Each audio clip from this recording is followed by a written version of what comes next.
नमस्कार दोस्तों, मैं आपका दोस्त यारों का यार मनीष कुमार आपका स्वागत करता हूं अपने YouTube चैनल दबंग क्लासेस में।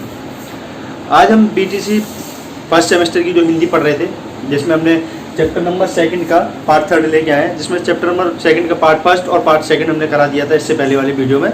आप जाके YouTube चैनल के प्लेलिस्ट में भी जाके देख सकते हैं। तो आज हम इसका कुछ टॉपिक, कुछ इंपॉर्टेंट नोट्स और कुछ इंपॉर्टेंट टॉपिक रह गए थे, वो आज हम 3rd पार्ट में कंप्लीट कराएंगे और ये चैप्टर फिनिश हो जाएगा आज इस वीडियो के द्वारा। तो सबसे पहला इसमें टॉपिक है जो विधि है, एक सबसे बहुत महत्वपूर्ण विधि है जो यूपी टेट और सीटेट में बहुत ज़्यादा मोस्ट इंपोर्टेंट पूछी जाती है, साचार्य विधि। साचार्य विधि कौन सी विधि होती है? इस विधि के द्वारा बच्चों को बहुत ही ज़्यादा मदद मिलती है अपनी पढ़ने में और शिक्षा प्राप्त करने में आसानी से। जो है एक तरह से ये प्रत्यक्ष विधि, इसे डायरेक्ट विधि भी हम कह सकते हैं, क्योंकि इस विधि के द्वारा बच्चों को आप डायरेक्टली प्रत्यक्ष रूप से चीज़ों को सिखाते हो और महसूस कराते हो, इसलिए वो बच्चे जल्दी से इस चीज़ों को ग्रहण करते हैं। साचार्य विधि के नियम के बारे में हम पढ़ते हैं। क्या नियम है इनके? इसमें वस्तु, चित्र, खिलौने आदि के आगे उनके मतलब वस्तु, चित्र या खिलौने नाम लिखकर रखे जाते हैं। जैसे कि सेब हुआ तो सेब के आगे उनके नाम लिखकर लिखा जाएगा एप्पल, और ऐसे ही बहुत सारी विषय वस्तु होंगी। जैसे बोर्ड, जैसे पेन है तो पेन के आगे पेन लिख के रखा जाएगा, उसको उनके आगे बच्चों से कहा जाएगा।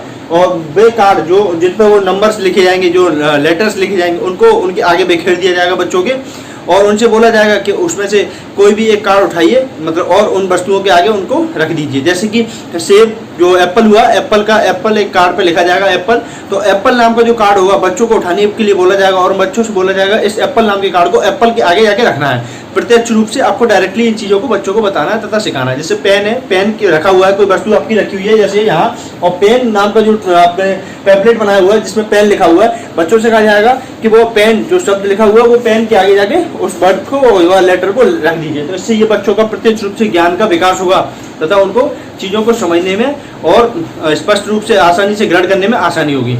इस विधि का यही महत्व है। कुछ और भी विधियां हैं। मौखिक अभिव्यक्ति के विकास हेतु विभिन्न अवसर। बच्चों के मौखिक अभिव्यक्ति के विकास के लिए बहुत से विभिन्न अवसर हैं। जैसे कि बच्चों को ज़्यादा से ज़्यादा बोलने के लिए मौका दिया जाए, ताकि बच्चे ज़्यादा से ज़्यादा जब तक अपने बारे में तथा अपने भाव प्रकट नहीं करेंगे आपके सामने, अध्यापक के सामने, शिक्षक के सामने, तो बच्चों का पूर्णतः विकास नहीं होगा। बच्चों की अभिव्यक्ति, बच्चों के मन में क्या है, सारी चीज़ों को टीचर्स के आगे स्पष्ट रूप से प्रकट होना बहुत ही आवश्यक है। तो कुछ विधियां हैं, कुछ अपने अपने कथन हैं, उनके बारे में आज हम आपके साथ डिस्कस करेंगे। जैसे आपका पहला है वार्तालाप।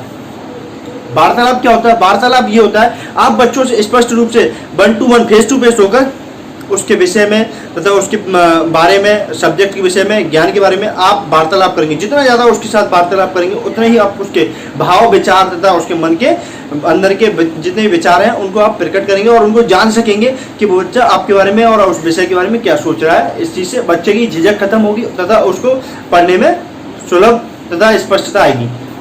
नेक्स्ट है आपका कहानी कथन। कहानी कथन का मतलब है बच्चों के आगे जितनी भी आपको वस्तुएं या फिर कहानी या फिर किसी के महान व्यक्ति के बारे में विषय में बताना है, वो आप बच्चों से अगर कहानी के रूप में बताइएगा तो कहानी के रूप में बताने से क्या होता है, बच्चों को चीज़ें बहुत जल्दी आसानी से ग्रहण कर लेते हैं, क्योंकि कहानी में बच्चे बहुत ज़्यादा इंटरेस्ट लेते हैं। कहानी हुआ, आपका लेखन चित्र हुआ, या फिर आपका कविता हुई, ये सारी चीज़ें बच्चों के लिए एक ऐसी चीज़ है जिसमें आप इस विधि के द्वारा अगर बच्चों को कोई भी वस्तु या कहानी के बारे में बताइएगा या फिर किसी महान व्यक्ति के व्यक्तित्व के बारे में बताइएगा तो बच्चे इन चीज़ों को जल्दी ग्रहण कर लेते हैं। तो कहानी कथन एक बच्चों के जीवन के लिए बहुत ही महत्वपूर्ण आधार है बच्चों को चीज़ें सिखाने के लिए, उन वस्तुओं के बारे में तथा उस विषय के बारे में।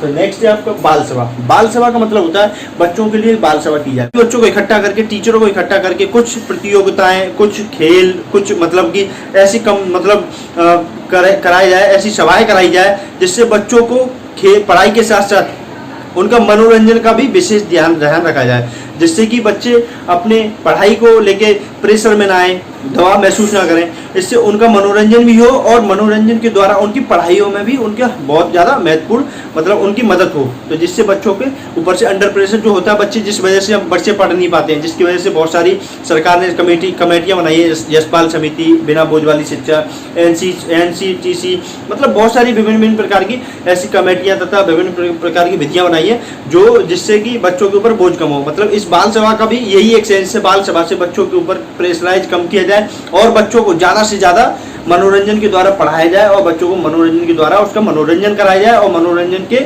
विषय में ही, मनोरंजन के द्वारा ही शिक्षा भी उसे ग्रहण कराई जाए।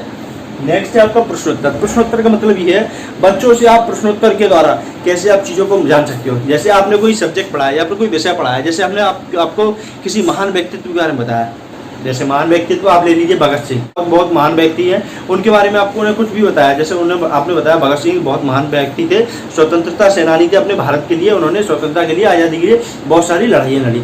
तो इसके बारे में आप उन्हें बताइएगा तो आप ये बात कैसे जान पाओगे कि बच्चों की ये बात समझ में आई है या नहीं आई है। तो आप उनसे उस विषय में आपके पढ़ाने के जस्ट बाद आप उनसे उस विषय के बारे में पूछ के आप ये पता लगा सकते हो कि बच्चों को उन विषयों में इंटरेस्ट या रुचि आ रही है या नहीं आ रही है, या उनकी समझ में आता है या नहीं आ रहा है। आपका पढ़ाना कहीं वेस्ट तो नहीं हो रहा है, इसलिए आपको उनके विषय में तथा उनकी बातों को तथा भाव विचारों को जानने के लिए आपको प्रश्नोत्तर विधि का उपयोग करना ही पड़ेगा।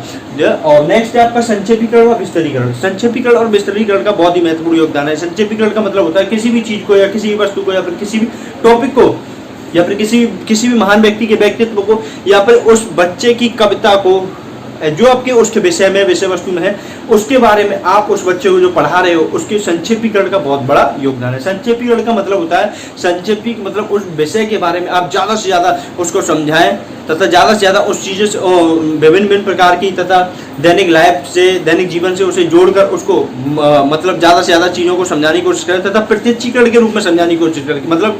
मतलब संक्षेपीकरण का ये है सेंस मेरा कि अगर जैसे मैं इस पेन के बारे में बता रहा हूँ तो पेन के यूज क्या क्या होंगे, पेन के क्या क्या उपयोग होंगे, पेन कहाँ उपयोग किया जाता है, कैसे उपयोग किया जाता है, क्यों इसका उपयोग किया जाता है, इसमें क्या भरा जाता है, मतलब इसके संक्षेपीकरण आप उसको शुरू से लेकर लास्ट तक सारी चीज़ों के बारे में बताएंगे। इसका और विस्तारीकरण का भी मतलब यही होता है। विस्तारीकरण में आप इसके बारे में सभी विस्तार से बताएंगे, इसका डिस्क्रिप्शन, इसका बनना, ये बनते कैसे हैं, मतलब ये सारी चीज़ों के बारे में आप बताएंगे। तो इस चैप्टर में यही महत्वपूर्ण टॉपिक जो रह गए थे वो आज हमने इस वीडियो के माध्यम से आपको करा दिए। बाकी का नेक्स्ट चैप्टर इस वीडियो के बाद लेके आएंगे। तो आप वीडियो देखिए, उसके लिए धन्यवाद। और अगर किसी भी चैप्टर या फिर कोई भी बुक से या कोई भी टॉपिक समझ में नहीं आता तो आप हमें ग्रुप सेक्शन में आके कमेंट करके आप हमसे पूछ सकते हैं। तो आज की वीडियो देखने के लिए धन्यवाद। Thank you very much.